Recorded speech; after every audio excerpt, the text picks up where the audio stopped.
जवान शिक्षकगण एवं मेरे प्यारे साथी, आज के वाद विवाद प्रतियोगिता का विषय है क्या छात्रों को राजनीति में हिस्सा लेना चाहिए। मैं इस विषय के पक्ष में अपने विचार रखने जा रहा हूँ। प्रश्न यह है कि क्या छात्रों का राजनीति में हिस्सा लेना उचित है या फिर अनुचित। किसी भी तथ्य को उचित या अनुचित कह देना अपने आप में अवैधानिक है।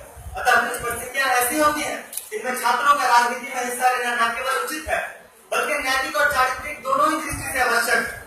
मैं आपसे एक प्रश्न पूछना चाहता हूँ कि समस्या की जटिलता को देखकर हमें सुदृढ़ की तरफ से अपनी मोड़ लेनी चाहिए या फिर हमें उस समस्या का डटकर सामना करना चाहिए। जब बात किसी देश के गौरव और स्वाभिमान का, जब किसी देश के बच्चों, बूढ़ों और महिलाओं को नागरिक के जीवन बिताने पर विवश किया जा रहा हो तो क्या ऐसे वक्त में हम छात्रों का हाथ पर हाथ रखकर बैठना उचित होगा?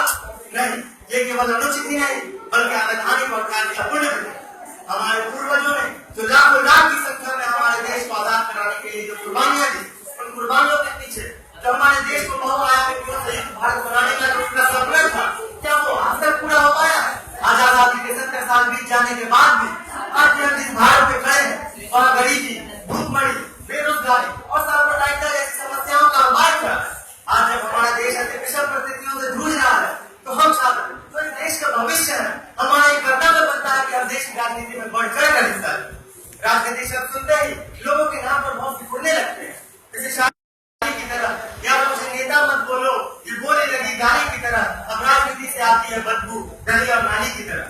आज हमारे देश की राजनीति में स्वार्थी लोग खड़े पड़े विभिन्न अपराधों में लिप्त होने के बाद भी ये लोग हमारे देश के विभिन्न महत्वपूर्ण पदों पर आते हैं।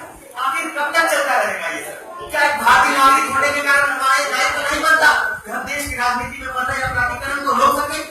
एक विद्यार्थी देश का सच्चा नागरिक तभी बन सकता है जब उसे देश की राजनीति के मूल सिद्धांतों की जानकारी हो। बड़े से बड़े इमारत की मजबूती उसके बुनियाद पर निर्भर करती है। किसी भी पेड़ पौधों का विकास उसके बारे में की सिंचाई और संरक्षण पर आश्रित होती है। ठीक उसी प्रकार एक युवक के खुशहाल जीवन की आधारशिला उसके छात्र जीवन में रखी जाती है। जब अवस्था नए पौधे की तरह नर्म और नाजुक होती है और हम उसे एक बार जिस तरफ मोड़ देते हैं वो उस तरफ का ही रूप कर लेती है। उसी तरह अगर हम एक विद्यार्थी को पढ़ाई के साथ साथ राजनीति के भी गुण सिखाएं तो इससे न केवल हमारे समाज का हित होगा बल्कि पूरे देश का हित होगा। इतिहास के पन्ने गवाह है कि देश के सबसे महत्वपूर्ण स्वतंत्रता संग्राम में सबसे महत्वपूर्ण भूमिका देश के युवा विद्यार्थियों ने निभाई थी। चाहे वो 20वीं सदी का जेपी आंदोलन हो या फिर 21वीं सदी का अन्ना हजारे आंदोलन, हमारे देश के युवा विद्यार्थियों ने इन सबों में अपनी महत्वपूर्ण भूमिका निभाई। बल्कि सच तो यह है कि हम युवा विद्यार्थियों के सक्रिय आंदोलन के बिना न तो आज तक कोई आंदोलन सफल और सशक्त हो पाई है और न ही हो सकती है। आज तक जब भी हमारे देश में कोई राजनीतिक चेतना जगी है तो उसके पीछे हम युवा विद्यार्थियों का ही होता है। हम विद्यार्थियों में भावावेश होता है, हमें कर्मशार होता है। हम अपने आदर्शों और निष्ठाओं को लाभ के तराजू पर नहीं तोड़ते। हम बलिदान और कुर्बान होने के लिए अपने आगे पीछे नहीं देखते। ठीक है, मैं मानता हूँ कि हम विद्यार्थियों में जोश की प्रधानता और होश की कमी होती है, लेकिन आप भी तो एक भारतीय हैं। आपका भी तो ये दायित्व बनता है कि आप हम विद्यार्थियों को धैर्यता के साथ राजनीति के गुण सिखाएं। अब मैं आपको कैसे समझाऊं कि देश की ज्वलन समाधान हेतु राजनीति में हम युवा विद्यार्थियों का हिस्सा लेना हमारी मर्यादा के विपरीत नहीं।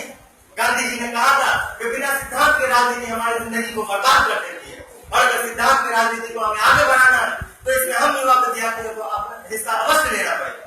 इन शब्दों के साथ मैं अपनी वाणी को विराम देता हूँ। जय हिंद।